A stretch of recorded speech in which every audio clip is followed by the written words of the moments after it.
cannot go wrong with having a sense of purpose here.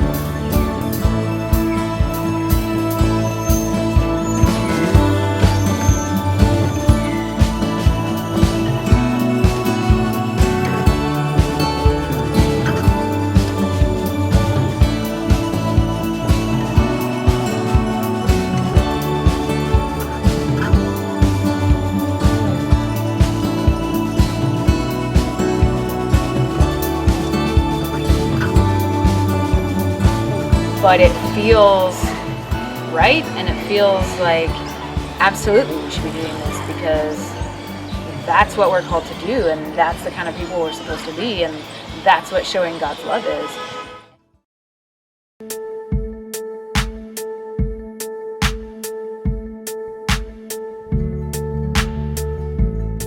My name is Alex Kozel, and I'm the director of Stansberry Children's Home here in Bolivia. My name is Julianne Kozel, and I am also the director of the Stansberry Children's Home and Daycare here in Bolivia. And so we actually have been 3 years in the role of directors, which even still to me seems like that just happened, like whether it's denial or what, but you feel like, oh no, it's just, you know, and now it's been 3 years plus that we've been in that role. So yeah. We have with the cottage style system with the Bolivian parents, we've tried to provide stability within the changes, because there will always be changes. It's not a perfect system. So changing the system, we built the houses, found Bolivian house parents, and now the children live in the house like a family with consistent and caring Bolivian, ideally, couples. So those people are the primary, all day, all night. That's who the kids see as mom and dad, and that's who they spend the most time with, and that's who they have the most interaction with. But what we've been able to do is then use volunteers to kind of supplement the care and do other odds and ends so that the parents can continue to be the primary caregivers for the children. And also with the daycare program, any given day, you know, at noon there's around 250 people who are parents. 170 of them are kids in the daycare, and 30 of them are kids in houses. So we don't receive any funding from the government for the home, so we have to find all of those funds.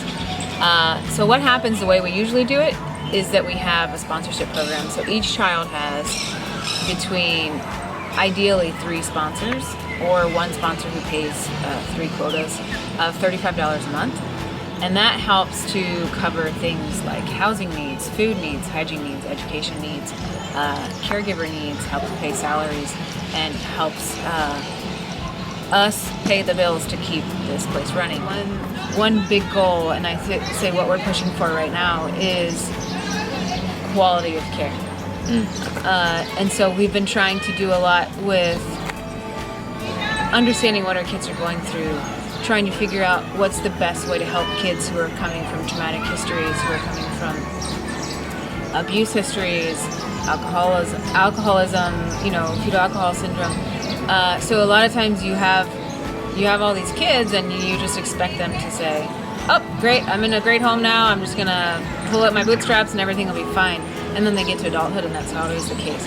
So now what we're trying to spend a lot of time on is training our staff, training ourselves, so that when people come here, they get a better understanding about how do I help this child who's been abandoned, whose mother was an alcoholic, whose mother was an alcoholic and then was abandoned and then grew up in a children's home.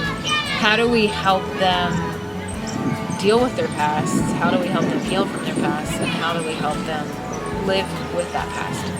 The obvious truth is that children do best in a family, and children are supposed to have families. So here, what we try to do is, in spite of the fact that they're in a children's home, we try to form the closest thing to a family as we can.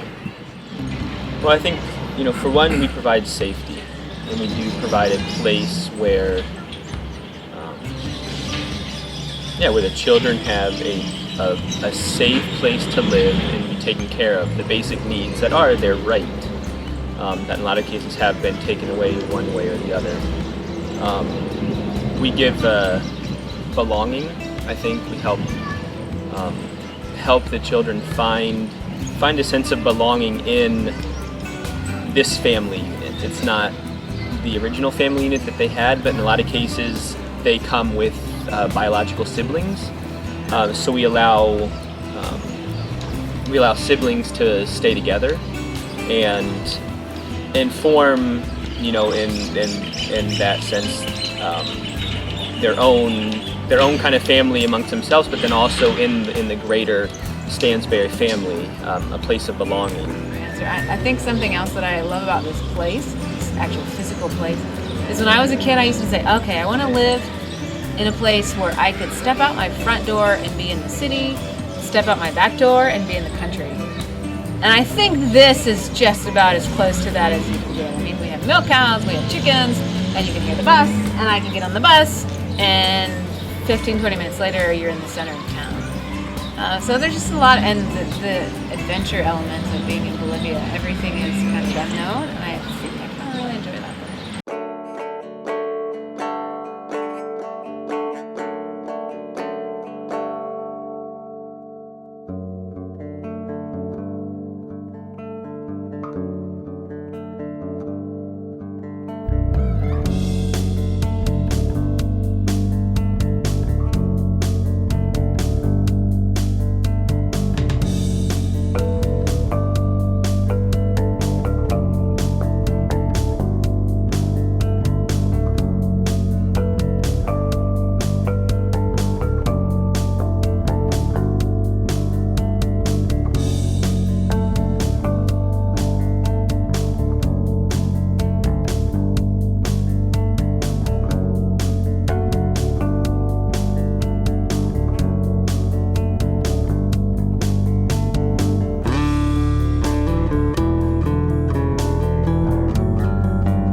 We hope that children coming through this program can do better than their parents did. There's a sense of community, and there's a strong sense of community here.